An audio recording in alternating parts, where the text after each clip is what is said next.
पहला जो न्यूमेरिकल आपको करवाना है वो ये है।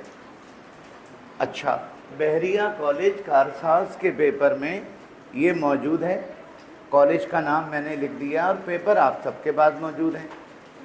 ओके, तो आप ज़रा मुझे समझकर जवाब दीजिएगा, ठीक है? समझकर मुझे जवाब दीजिएगा, मुझसे डेटा बनवाइए, ठीक है? और आप भी खाली डेटा बना लें, जगह छोड़ के अगले पे चले जाइएगा, मुझे समझाने का मौका दें। बच्चों, इस सवाल में आपसे कह रहे हैं 2 मोल ऑक्सीजन गैस, प्लीज़ बात को समझना भी। 2 मोल ऑक्सीजन गैस, तो ये क्या दिया? ऑक्सीजन के मोल। 2 मोल ऑक्सीजन गैस, और 2 मोल ऑक्सीजन गैस का मतलब N, मोल मतलब N, 2 मोल ऑक्सीजन गैस। और शायद मुमकिन है आपको ये बात पता हो कि ये क्वेश्चन हमारी बुक का है।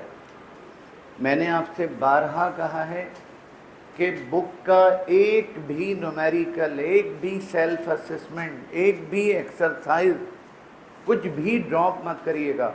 ये क्वेश्चन हमारी बुक का क्वेश्चन है। मैं आपको दिखाता हूँ, जब मैंने आपको करवाया था तो ऐसे करके लिखा था। ये भी पता चल गया आपको कि बहरिया कॉलेज के पेपर में जो न्यूमेरिकल आया है वो बुक की एग्जाम्पल नंबर 4.6 है। अब ज़रा जल्दी से मुझे जवाब दीजिएगा। इसमें लिखा हुआ है 2 मोल ऑक्सीजन गैस, इसका मतलब आपको ऑक्सीजन गैस के मोल दे दिए, राइट?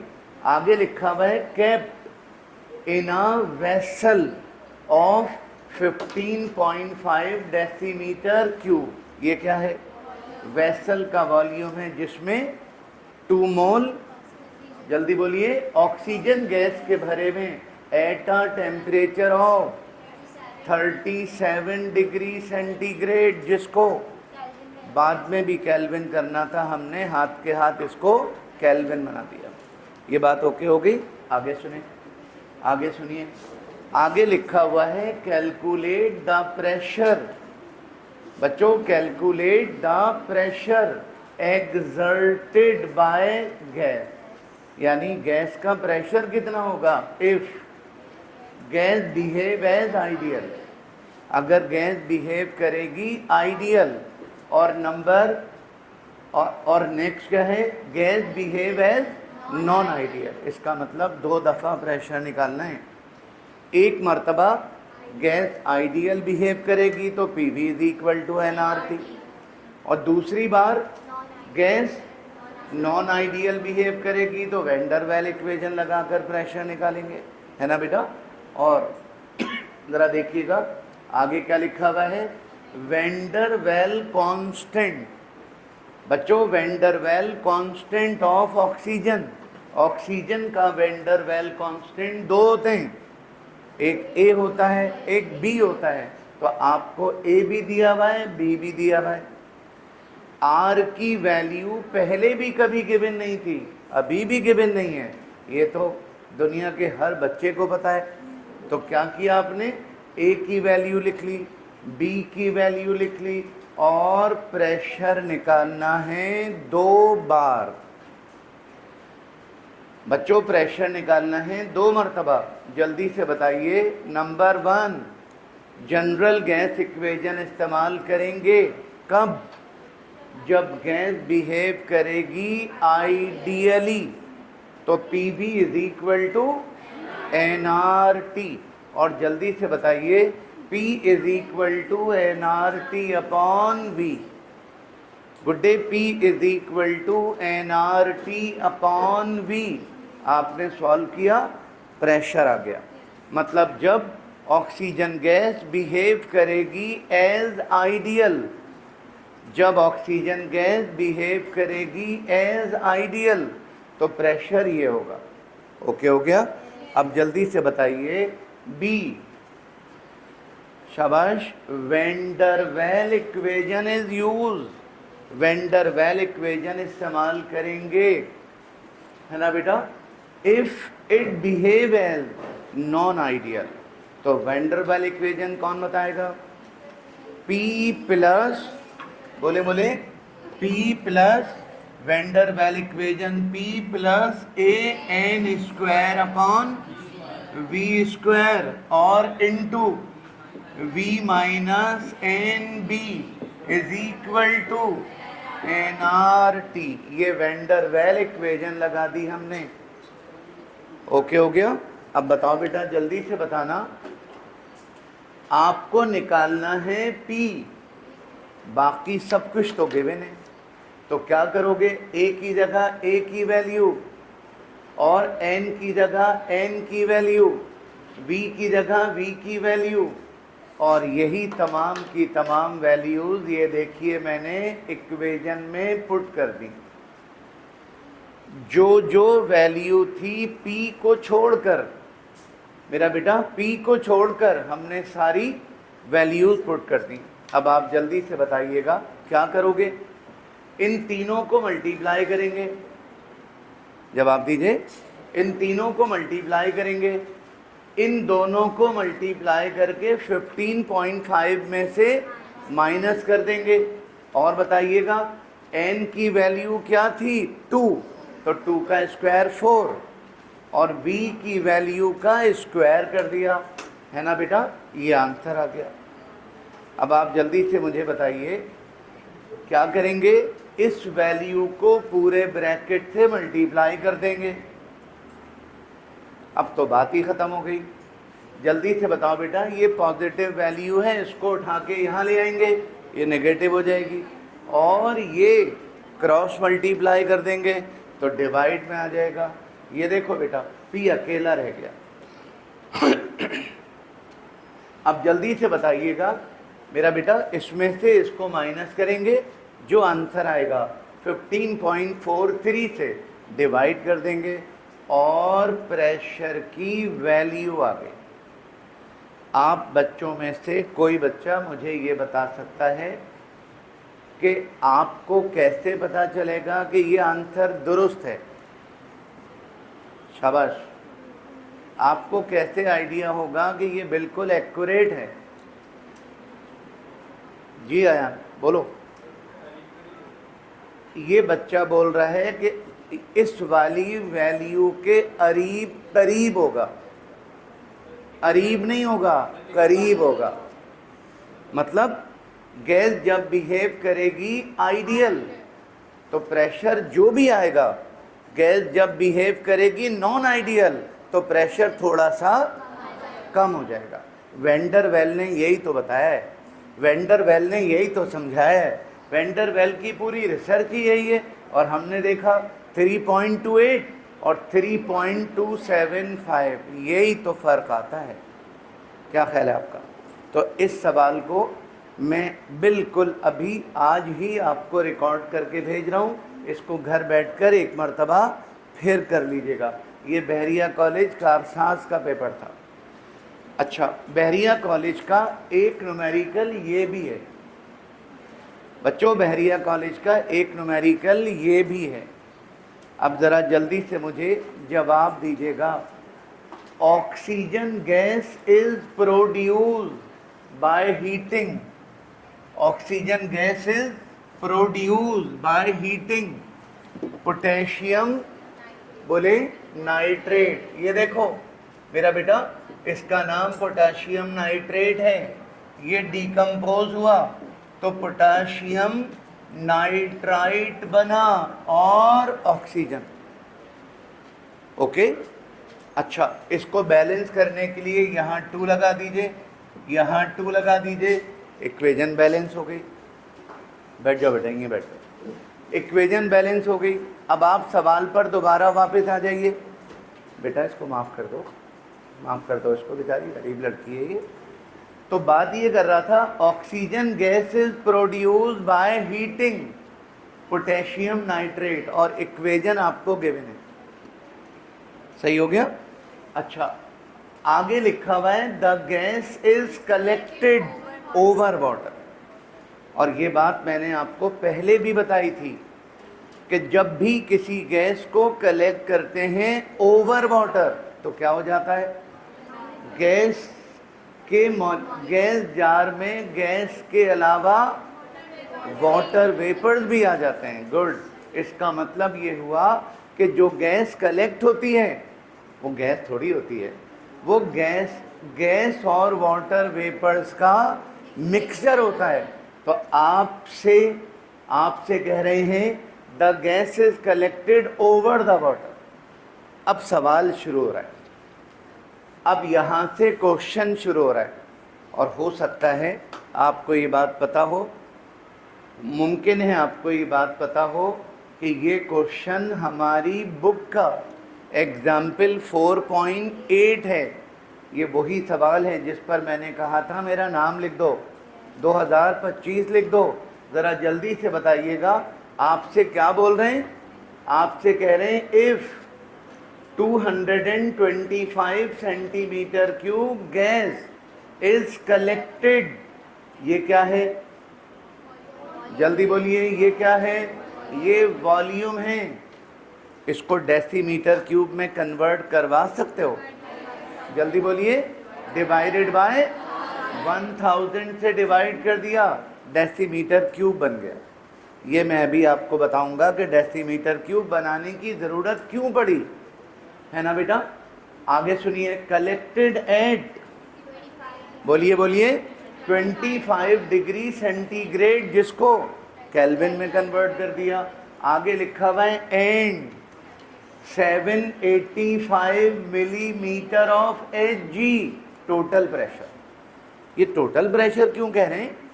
क्योंकि गैस के प्रेशर के साथ साथ वाटर वेपर्स का प्रेशर भी है ना, तो इसका मतलब ये दो चीज़ों का प्रेशर है। तो दो चीज़ों का प्रेशर है तो मतलब टोटल प्रेशर है। तो इसका मतलब ये हुआ कि ये टोटल प्रेशर है। और आपसे क्या बोल रहे हैं? What is the mass of oxygen gas collected, यानी ऑक्सीजन गैस जो हम कलेक्ट कर रहे हैं उसका मास कितना होगा। और सबसे अहम बात सबसे आखिर में लिखी हुई है, ब्रैकेट में लिखी हुई है ना बेटा? जल्दी से बताइए। Pressure of vapour eight 25 degree centigrade is 23.8। क्या करोगे? टोटल प्रेशर में से वाटर वेपर्स के प्रेशर को माइनस करेंगे, तो ऐसा करने से हमें गैस का प्रेशर मिल गया। ये प्रेशर गैस का नहीं है, ये प्रेशर तो टोटल प्रेशर है। हमने वाटर वेपर्स का प्रेशर माइनस कर दिया तो हमें गैस का प्रेशर मिल गया। मगर एक मसला और है, इक्वेशन इस्तेमाल करेंगे PV is equal to nRT। बताओ क्यों? क्योंकि अगर गैस की स्टेट चेंज ना हो रही हो तो इक्वेशन ऑफ स्टेट लगाते हैं। आइडियल गैस इक्वेशन को इसीलिए तो कहते हैं इक्वेशन ऑफ स्टेट। और देखो स्टेट चेंज नहीं हो रही, टेम्परेचर भी एक ही है, वॉल्यूम भी एक ही है ना बेटा? प्रेशर भी एक ही है, तो कुछ चेंज हो ही नहीं रहा। इसका मतलब स्टेट चेंज नहीं हो रही। तो PV is equal to nRT लगाना पड़ेगा। PV is equal to nRT लगाना है, जभी तो वॉल्यूम को डेसीमीटर क्यूब में कन्वर्ट किया है, जभी तो टेम्परेचर को केल्विन में कन्वर्ट किया है, और प्रेशर को ATM में कन्वर्ट करना पड़ेगा। क्योंकि PV is equal to nRT लगाएंगे तो R की जो वैल्यू है उसमें तो ATM है ना बेटा? तो ATM में कन्वर्ट करना पड़ेगा। और ये बात आपको पता है कि मिलीमीटर और टॉर्क बराबर होते हैं बच्चों, मिलीमीटर और टॉर्क बराबर होते हैं। तो जिस तरह टॉर्क को ATM करते हैं उसी तरह मिलीमीटर को ATM करेंगे। तो जल्दी से बता दीजिए क्या करूं? डिवाइडेड बाय 760, तो मेरा बेटा प्रेशर ATM में कन्वर्ट हो। क्या ख्याल है आपका? अब जल्दी से बताइए, ऑक्सीजन का मास कैलकुलेट करना है, और ऑक्सीजन का मास कैलकुलेट करने के लिए बच्चों, ऑक्सीजन का मास कैलकुलेट करने के लिए क्या करेंगे? PV is equal to nRT लगाएंगे। और PV is equal to nRT जब लगाएंगे तो शाबाश, बिल्कुल सही बोल रही हैं आप, n को ब्रेक कर देंगे। एन मतलब मोल को ब्रेक कर देंगे, और मोल को जब ब्रेक करेंगे तो P V is equal to mass upon molar mass into R T. अब जल्दी से बताइए, अब जल्दी से बताइए बेटा, मोलर मास मास निकालना है, मास निकालना है ना, तो मोलर मास क्रॉस मल्टीप्लाई होकर इधर आ जाएगा, आर टी नीचे आ जाएगा। तो जल्दी से बताइए, therefore M is equal to P V into molar mass upon R T. और मेरा बेटा mass is equal to P, P कितना है 1.001 और v कितना है 0.225, और मोलर मास तो गिवन है ही नहीं।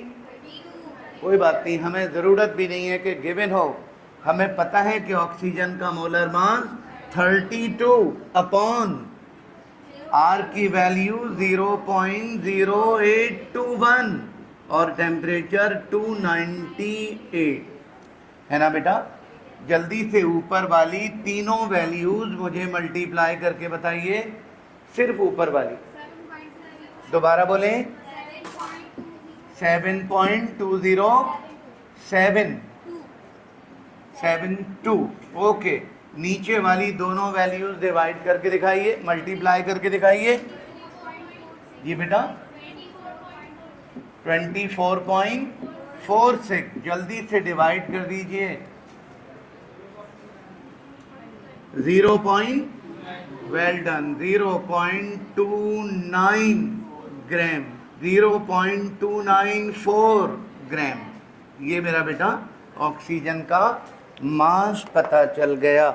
ऐसे करके आप ऑक्सीजन का मास निकालो, ठीक है। ख्याल रखिएगा, ये क्वेश्चन फ़िलहाल तो बहरिया कॉलेज के पेपर में से निकाला है, लेकिन ये हमारी बुक का क्वेश्चन है, इग्नोर मत करना बेटा, ठीक है।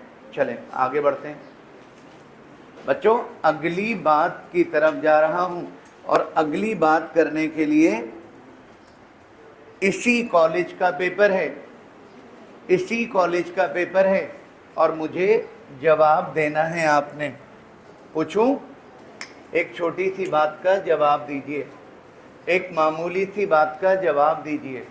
अगर मैं आपके सामने ऐसे लिख दूं तो आप ये तो नहीं कहोगे कि ये आर ए है? शाबाश, जोर से बोलो, rate of diffusion of gas A, शाबाश।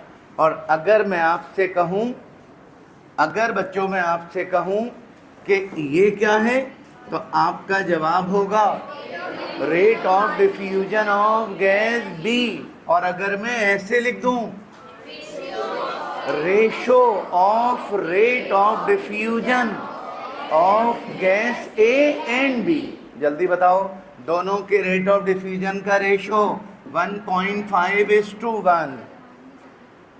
डेटा बना रहा हूं भाई, ठीक है। अच्छा, फिलहाल तो ये कॉलेज में आया हुआ है, लेकिन ये क्वेश्चन हमारी मैंने जब आपको करवाया था तो आपको बताया था कि ये हमारी पुरानी बुक में भी था, ये हमारे पुराने पेपरों में भी आया हुआ है, और यही क्वेश्चन हमारी बुक लिखने वाले ने हमारी नई बुक में भी रखा हुआ है, और ये हमारी नई बुक की एग्जाम्पल नंबर 4.10 है। ये मैं प्रूफ दे रहा हूँ आपको। अब ज़रा जल्दी से बताइए, जल्दी से बताओ बेटा, गैस ए और गैस बी दोनों के रेट ऑफ डिफ्यूजन का रेशो गिवन है, और आगे क्या लिखा हुआ है, if relative molecular mass of gas A, gas A का molecular mass 16, find out relative molecular mass of gas B. Okay, ज़रा जल्दी से बताइएगा। ग्राहम्स लॉ का फार्मूला इस्तेमाल करेंगे, ग्राहम्स लॉ का फार्मूला इस्तेमाल करेंगे। क्यों भाई? क्योंकि डिफ्यूजन की बात हो रही है, तो ग्राहम्स लॉ का फार्मूला इस्तेमाल करेंगे। और ग्राहम्स लॉ का फार्मूला क्या है, R A upon R B is equal to √mb upon √ma। क्या करोगे अब, आर ए की जगह 1.5 आर बी की जगह 1, शाबाश, और एम ए की जगह 16। 1.5 अपॉन 1 का मतलब 1.5 और 16 का रूट निकला तो 4। 4 को मेरा बेटा उधर जाकर मल्टीप्लाई कर दिया तो ये बन गया 6। तेज हाथ चलाना बेटा, स्लो का दौर गया। अब बेटा रींगना मत, चलें जल्दी से बता दीजिए, रूट खत्म करना है। स्क्वायरिंग बोथ साइड, शाबाश, ये देखो दोनों तरफ स्क्वायरिंग कर दी, स्क्वायर को रूट से कैंसिल किया, 6 का स्क्वायर 36। तो गैस ए का रिलेटिव मॉलिक्यूलर मास गिवन था, गैस बी का रिलेटिव मॉलिक्यूलर मास पता चल गया। ओके हो गया, ठीक है बेटा। तो घर जाकर इसको कंप्लीट कर लीजिएगा, अगर कंप्लीट नहीं कर पाए हैं तो घर जाकर कंप्लीट कर लीजिएगा। जल्दी से बताइएगा, इसी कॉलेज का पेपर है, नो सेंट लॉरेंस कॉलेज। बच्चों यहाँ पर बहरिया कॉलेज का पेपर दी एंड हुआ, आपने मेरी बात सुन ली।